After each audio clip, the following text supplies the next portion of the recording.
Assalamualaikum warahmatullahi wabarakatuh. Selamat siang Burut dan teman-teman semua. Hari ini saya akan mempresentasikan buku yang telah saya baca yang berjudul Things Left Behind, karya Kim Sebyol dan John Ewon. Yang pertama itu ada identitas buku. Yang pertama ada judul buku yaitu Things Left Behind. Pengarangnya itu Kim Sebyol dan John Ewon. Penerbitnya Gramedia Pustaka Utama. Tahun terbitnya 29 Desember 2021. Banyak halaman 220 halaman. Ukuran buku 20 x 13,5 cm. Genrenya itu slice of life dan harga bukunya 82.000. Yang selanjutnya ada tokoh utama yaitu Kim Sebyol atau yang menulis buku ini, karena kan buku ini tuh dari cerita pengalaman pribadi dia yang diceritain di dalam buku ini. Jadi tokoh utamanya hanyalah dia, yaitu Kim Sebyol. Yang selanjutnya ada cerita singkat. Nah, jadi buku ini tuh isinya tentang pengalaman Kim Sebyol dalam menjalankan perusahaannya sendiri, yaitu membersihkan barang-barang orang yang telah meninggal. Jadi tuh dia menceritakan dalam buku ini kisah-kisah dari dibalik kematian seseorang dari meninggalnya dengan cara normal maupun tidak normal. Yang selanjutnya itu ada prolog. Di sini penulis menceritakan awal mula dia memulai bisnis perusahaan untuk membersihkan barang orang-orang yang telah meninggal. Jadi awalnya itu dia ditelepon sama sama kerabat temennya.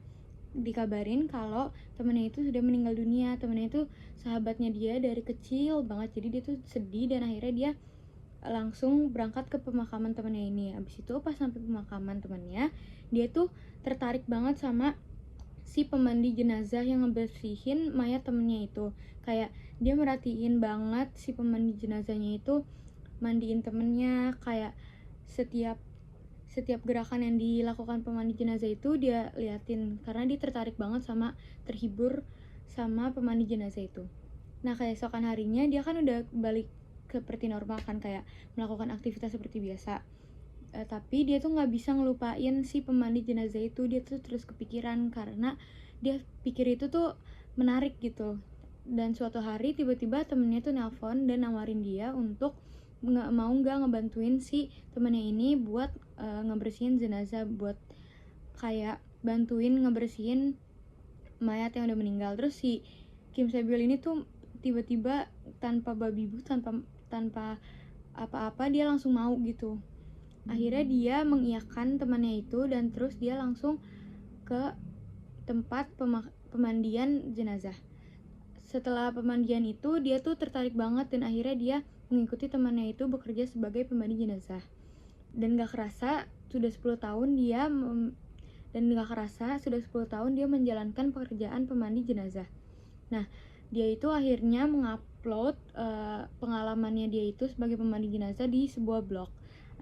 Akhirnya tiba-tiba ada seorang ibu-ibu yang nelpon ke dia dan nanya ke dia kalau dia tuh bisa nggak ngebersihin barang-barang orang yang telah meninggal. Kan si Kim Sebyol tuh bingung kan, kayak belum pernah ngelakuin hal itu. Akhirnya dia mengiyakan aja karena dia tuh pengen nyoba hal baru gitu loh. Akhirnya dia membersihkan barang-barang orang yang telah meninggal. Nah, setelah itu dia melakukan pekerjaan itu terus-menerus. Sudah nggak jadi pemandi jenazah lagi, dia mengundurkan diri jadi pemandi jenazah dan berganti profesi sebagai pekerja pembersih barang orang yang telah meninggal. Dan akhirnya dia membuka perusahaannya sendiri, yaitu pembersih barang orang yang telah meninggal. Selanjutnya ada bagian 1 yang berjudul Seandainya Mereka Lebih Saling Mengasihi. Di dalam bagian ini tuh ada beberapa cerita. Itu ada yang pertama, ibu hebat yang membuat anaknya menjadi pelaku kriminal. Nah, di sini penulis cerita kalau dia membersihkan rumah seorang ibu dan anak. Nah, mengapa ibunya meninggal ini? Karena anaknya membunuh ibunya dikarenakan academic pressure atau yang dikenal dengan kayak tuntutan akademis dari ibunya sendiri itu. Dia tuh nggak boleh nilainya anjlok sekalipun. Sekalinya dia anjlok, dia sampai dipukulin sama stick golf. Jadi anaknya itu nggak kuat dengan academic pressure itu. Akhirnya dia membunuh ibunya. Yang kedua ada kecanduan yang disebabkan oleh rasa rindu. Di sini penulis cerita dia membersihkan rumah seorang pria yang berantakan banget, yang isinya tuh barang-barang yang masih disegel lah, ada barang-barang cewek, padahal dia kan pria dan tinggal sendiri gitu kan. Penulis tuh bingung dan akhirnya anaknya dari si orang yang telah meninggal ini tuh cerita kalau ayahnya itu sering mencuri barang-barang Nah, kenapa dia sering mencuri barang-barang? Karena menurut si ayahnya ini, dengan mencuri barang-barang itu tuh dapat mengobati rasa kesepiannya dia. Jadi dia tuh mencuri karena menurut dia tuh kalau mencuri dia dapat atensi dari orang-orang untuk ngelaporin dia ke polisi kan, dan itu menurut dia tuh rasa peduli dari orang-orang. Jadi dia tuh terus mencuri terus menerus. Anaknya itu sudah tidak tinggal bersama ayahnya dan istrinya juga bercerai karena tidak kuat dengan sikap ayahnya yang seperti ini. Selanjutnya ada bagian 2, yaitu seperti apapun hidup kita, kita berharga. Nah, yang pertama itu ada anak lelaki yang tak bisa melihat. Jadi penulis cerita kalau dia membersihkan kamar seorang ayah yang meninggal di atas selimut listrik yang masih menyala. Nah, pas si Kim Se-byul ini bersih-bersih, dia tuh nemuin 10 juta won di bawah selimut si ayahnya ini. Terus anak dari ayahnya ini tiba-tiba datang dan langsung mengambil duit itu tanpa berpikir apapun dan tanpa mengecek ayahnya kenapa meninggal. Dia langsung mengambil uang itu dan pergi. Yang kedua adalah hidup yang dijalani sambil memikirkan dia sesudah kepergiannya. Nah, di sini penulis cerita dia membersihkan rumah seorang pria masih 19 tahun yang berambisi banget buat masuk ke perusahaan besar. Nah, dikarenakan dia berambisi banget, dia tuh sampai nggak tidur sampai pagi, terus stres dan akhirnya dia meninggal dunia.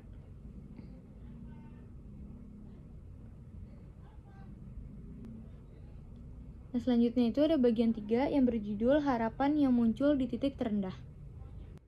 Nah, di sini yang pertama ada pilihan terburuk di dunia. Di sini penulis cerita kalau dia membersihkan rumah seorang ibu dan anak. Nah, anaknya ini udah meninggal dan ibunya bunuh diri. Kenapa mereka berdua meninggal dunia? Ibunya ini tidak kuat dengan kehidupan yang belum siap ia jalani, yaitu seperti mempunyai anak dan menikah. Jadi dia gak kuat dan akhirnya dia membunuh anaknya dulu dengan cara mencekiknya, dan baru dia memilih pilihan terburuk di dunia, yaitu bunuh diri. Yang kedua itu adalah iblis bertopeng manusia. Di sini penulis cerita kalau dia membersihkan sebuah apartemen yang sudah terbakar. Nah, alasan kenapa kebakaran itu disebabkan oleh dilakukan oleh mantan penghuni apartemen itu untuk membunuh ibu dan anaknya, dikarenakan tidak kuat dengan kerasnya kehidupan. Selanjutnya ada bagian 4, yaitu yang tersisa dalam hidup pada akhirnya. Di sini ada cerita Choco yang pergi sesudah memberikan cintanya. Jadi penulis cerita kalau dia membersihkan sebuah rumah dan pas dia masuk tuh ada seekor anjing yang menunggui mayat majikannya. Nah, akhirnya si Kim Se-byul ini bawa si anjing ini pulang dan memeliharanya dan diberi nama Choco. Dan tapi tidak bertahan lama, Choco meninggal 4 tahun kemudian. Nah, di sini selanjutnya ada 7 prinsip untuk mengakhiri hidup kita dengan indah menurut pengurus barang-barang peninggalan orang yang sudah meninggal. Nah, ini tuh saran dari Kim Se-byul agar kita meninggal dengan indah berdasarkan pengalaman yang telah dia jalani selama ini. Yaitu yang pertama, Yang pertama itu biasakanlah merapikan barang untuk membangun ketertiban hidup. Yang pertama itu ada biasakanlah merapikan barang untuk membangun ketertiban hidupmu. Jadi di sini tuh Kim Se-byul bilang kalau kita tuh harus mulai dari sekarang merapikan barang-barang kita untuk tidak menyulitkan orang lain ketika kita sudah meninggal. Jadi mereka tuh langsung membereskan barang-barang kita dengan mudah gitu, tidak perlu mengumpul-ngumpul ini lagi. Yang kedua, jika sulit menyampaikan secara langsung, sampaikanlah lewat tulisan. Nah, biasanya kan kita suka gengsi tuh ngomong langsung ke orang yang kita sayangi.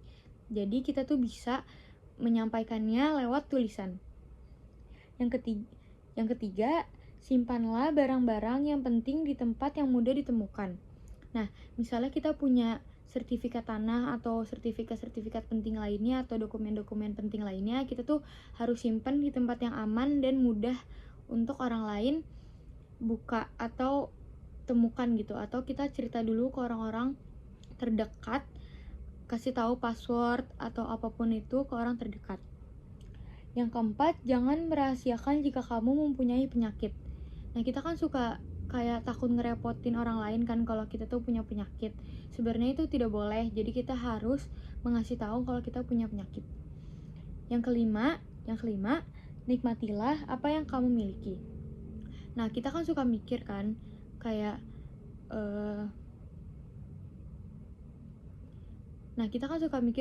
demi kebahagiaan orang lain. Nah, kita kan suka mikir kan kalau misalnya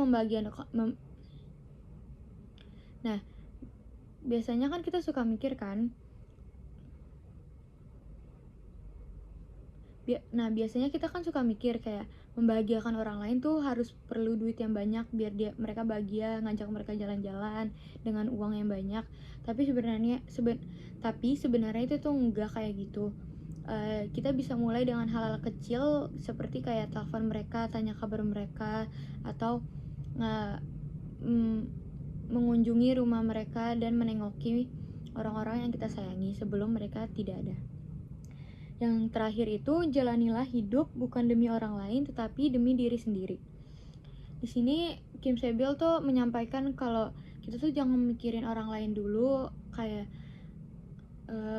mikir cara bahagian orang lain, tapi harus mementingkan kebahagiaan diri kita sendiri dulu.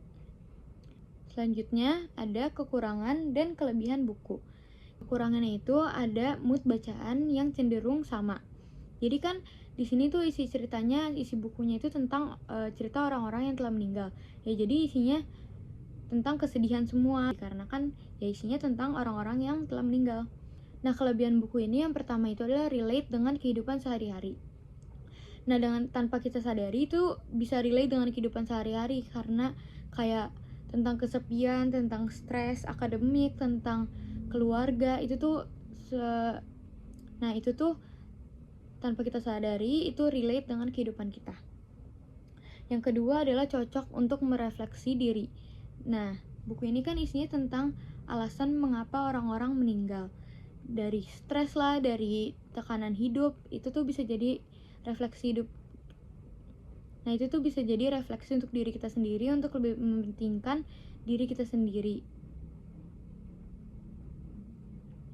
Nah, itu tuh bisa menjadi refleksi diri kita untuk lebih mementingkan mental diri sendiri dibanding orang lain. Yang ketiga, bahasa yang sederhana dan mudah. Yang terakhir adalah bahasa yang sederhana tapi dalam. Di sini aku tuh nggak nemuin kata-kata sulit. Walaupun ada kata-kata sulit, itu tuh pakai bahasa Korea, dan di bawah bukunya itu di paling bawah udah ada translate-nya atau artinya. Jadi itu nggak ada kata-kata yang susah sama sekali, tapi artinya itu dalam banget. Sekian presentasi buku saya yang berjudul Things Left Behind. Selanjutnya ada infografis dari Kim Se-byul. Se-byul adalah seorang penulis dari Korea Selatan yang karya-karyanya seringkali mencerminkan kepekaan mendalam terhadap isu-isu emosional dan sosial. Ciri-ciri Kim Se-byul itu yang pertama adalah peka terhadap detail. Kim Se-byul itu memiliki kepekaan yang tinggi terhadap detail kecil dalam kehidupan sehari-hari yang seringkali diabaikan orang lain. Yang kedua, emosional dan mendalam. Tulisan Kim Se-byul cenderung menggali perasaan manusia dengan sangat mendalam. Yang ketiga, ada filosofis. Nah, buku Things Left Behind ini memperlihatkan sisi filosofis penulis dengan eksplorasi tema-tema seperti ingatan, kehilangan, dan arti hidup dalam konteks yang mendalam. Tema-tema dalam karya Kim Se-byul. Yang pertama adalah kehilangan dan kesedihan. Yang kedua, memori dan waktu. Yang ketiga, refleksi diri. Yang kelima, keseharian yang bermakna. Terima kasih sudah mendengarkan. Mohon maaf apabila ada salah-salah kata. Wassalamualaikum warahmatullahi wabarakatuh.